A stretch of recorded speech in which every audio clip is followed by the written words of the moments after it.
지난 시간에 이어서 이제 이번 시간에는 우리 강원도의 동해안이 어떤 보물을 간직하고 있는지에 대해서 한번 살펴보도록 하겠습니다. 강원도 동해안에 우리 관광을 오면은 주로 뭘 볼까요? 무엇을 보기 위해서 강원도 동해안으로 올까요? 한번 생각을 해보세요. 주로 아마 여름철에 해수욕을 하기 위해서 많이 옵니다. 그 이유는 바로 동해안의 모래가 참 아름답고 멋지기 때문에 그렇겠죠. 이렇게 아름다운 모래 해안도 있고 또 경관이 상당히 아름다운 파도가 팍 찰썩이고 하는 그 암석 해안도 상당히 많아요. 그런데 강원도 동해안을 가만히 살펴보면은 삼척부터 동해까지, 삼척시에서부터 동해시까지는 주로 암석 해안으로 이루어져 있어요. 그런데 그 동해에서 북쪽으로 올라가면 강릉 나오고, 그 다음에 양양 나오고, 그 다음에 속초, 고성까지 이 올라가는 이 길은 거의 대부분이 해변가예요. 모래 해변. 주로 모래로 이루어져 있어요. 그래서 우리 강원도 동해안은 이런 암석 해안에서 볼 수 있는 기암절벽 이런 것도 잘 볼 수 있고요. 그 다음에 모래해안에서는 해수욕과 같은 체험활동도 같이 할 수 있고, 요즘 들어서는 서핑 같은 것도 할 수 있는 그런 좋은 조건을 가지고 있어요. 그럼 그런 데서 단지 모래해변이다 또는 암석해변이다 이런 것만 볼 수 있느냐? 또 그렇지는 않아요. 자, 암석해안에는 그럼 구체적으로 우리가 무엇을 볼 수 있느냐? 이제 거기에 대해서 한번 말씀드릴게요. TV 시청하다가 12시 넘으면 이제 방송 종료하는 그런 방송 나오죠? 근데 그때 애국가가 옛날에 나옵니다. 그럴 때 그 애국가 동해물과 백두산이 마르고 닳고 쭉 하면서 첫 번째 화면이 쭉 나와요. 그 첫 번째 화면이 바로 뭐냐면은 바위 하나가 우뚝 솟은 바위 하나가 쫙 나오면서 거기에 태양이 쫙 올라오는 그 장면 혹시 기억하는지 모르겠네요. 그게 바로 우리 동해시에 있는 촛대바위라고 하는 거예요. 그 촛대바위라고 하는 게 바로 뭐냐면은 파랑의 침식에 의해서 만들어진 우뚝 솟은 하나의 외롭게 서 있는 하나의 선바위죠. 이런 선바위들이 암석해안에서는 곳곳에 나타나요. 근데 우리 강원도 동해안에서는 이런 선바위들이 꽤 많습니다. 그런 것들이 하나의 아주 독특한 경관을 나타내고 있기 때문에 관광 자원으로 충분히 활용할 수 있죠. 그래서 우리 동해시에 있는 추암 같은 경우에, 그 촛대바위 같은 경우에는 우리나라 관광 명소 백선에도 들 정도로 아주 유명한 바위가 됐죠. 모래해안과 암석해안의 어떤 분포 차이를 나타내는 것은 바로 융기할 때 그 지형이 야트막한 지형이냐 아니면 급경사의 지형이냐에 따라서 다르겠죠.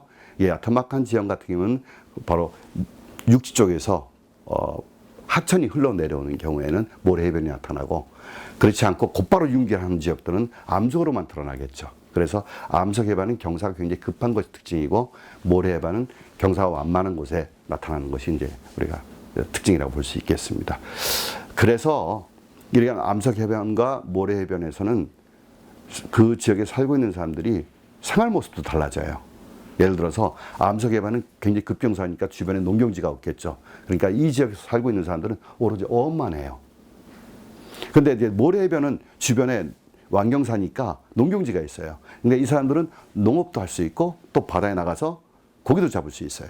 그래서 반농반어의 생활을 하게 됩니다. 또 하나는 섬들이 몇 군데가 있어요. 육지랑 연결된 섬들이 많아요.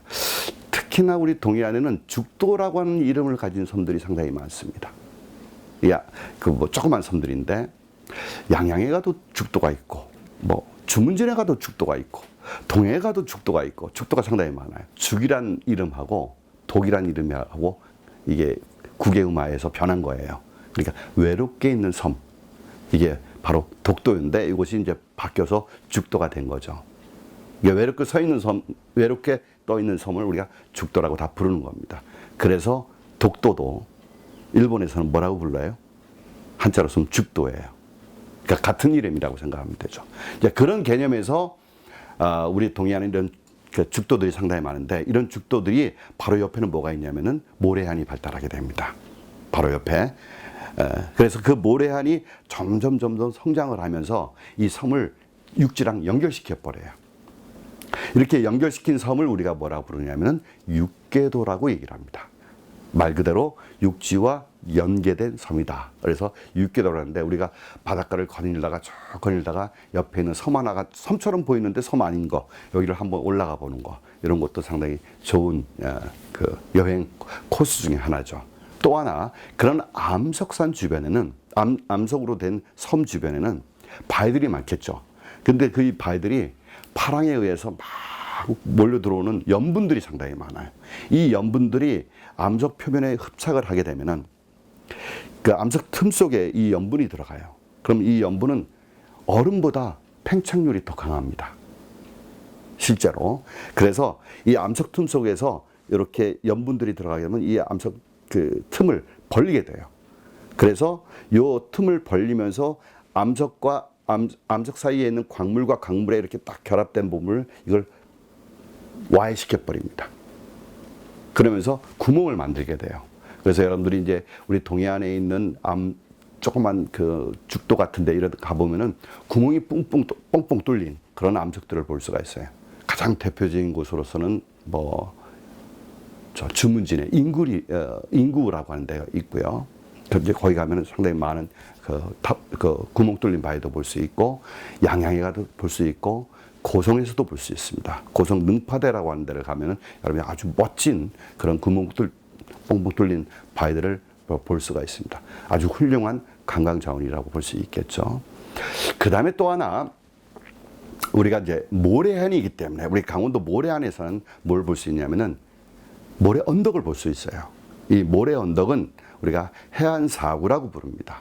근데 이 해안사구는 우리 인간 생활에서도 굉장히 중요한 그 생태 서식처의 역할도 하는 거예요.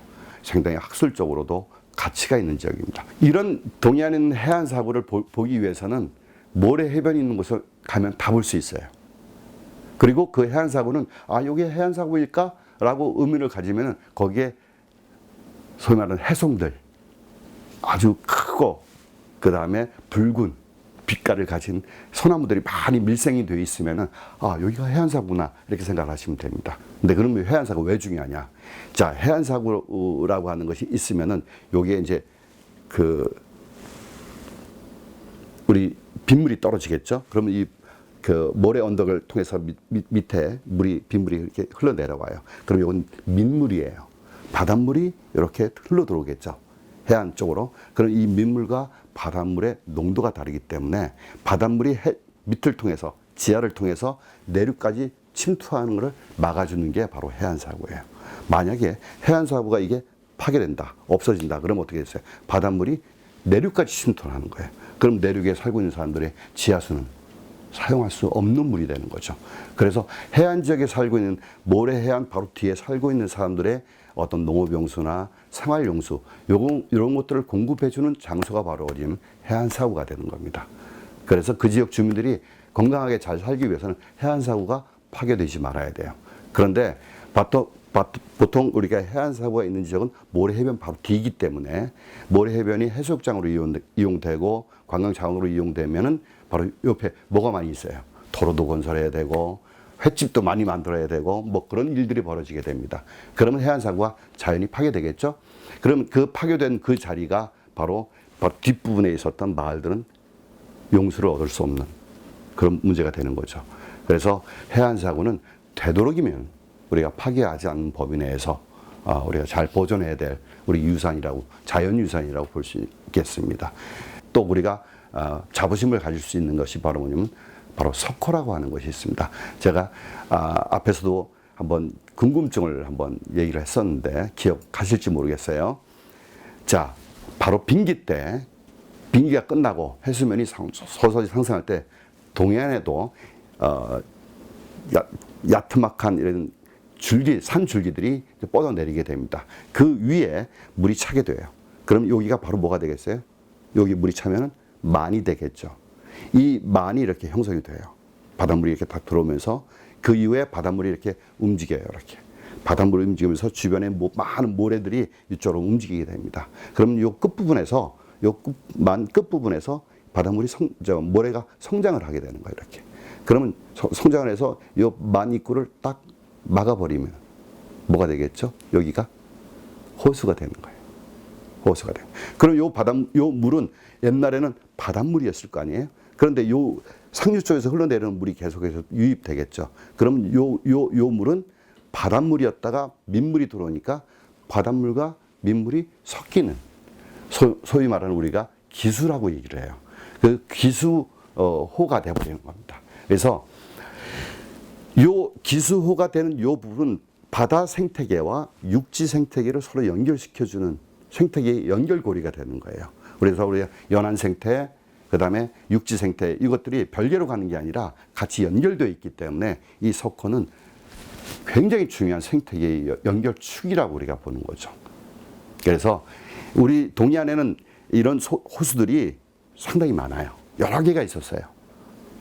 왜냐하면 곳곳에 모래해변이 많기 때문에, 모래해변이 많아서 이게 막히는 거기 때문에 석고가 상당히 많습니다. 뭐 여러분들이 잘 알고 있는 강릉 경포호 가장 대표적인 이 호수고요. 그 다음에 또 어디 있을까요? 속초하면 또 우리가 호수가 또 두 개나 있잖아요. 거기에 청초와 영랑호라고 하는 호수가 있고요. 그 다음에 그 위로 올라가면은 고성이 있어요. 고성에는 우리나라 최대의, 남한 최대의 호수라고 할 수 있는 화진포호가 있어요. 그 다음 그 밑에는 이제 또 송지호라고 하는 호수도 있고요. 그 밖에도 호수가 상당히 많아요. 이런 석고가 서해안과 그럼 남해안은 없냐? 거의 없어요. 전혀 찾아볼 수가 없습니다. 옛날에는 있었어요.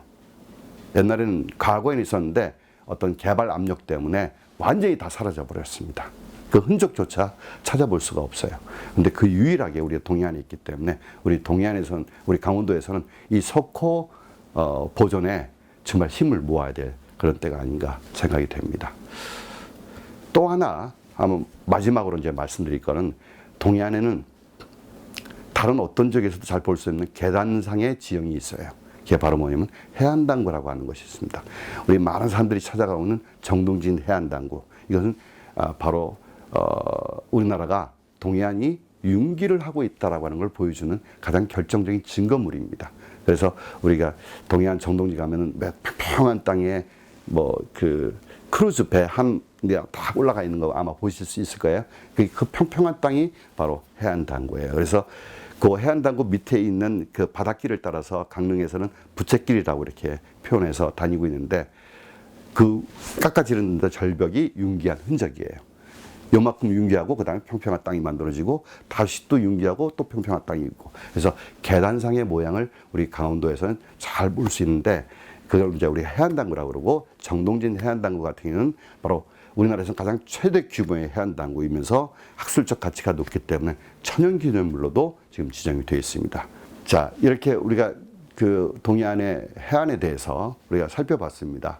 동해안이 서해안과 남해안에서 어떤 차이가 있고, 우리 동해안에는 어떤 보물들이 있는지에 대해서 뭐 짧게나마 우리가 살펴봤는데, 우리 동해안에 있는 이런 보물들을 잘 지키기 위해서는 잘 보존하고 우리 후손들에게 잘 유지하기 위해서는 인위적인 어떤 파괴는 우리가 좀 되도록이면 막아야 될 것 같습니다.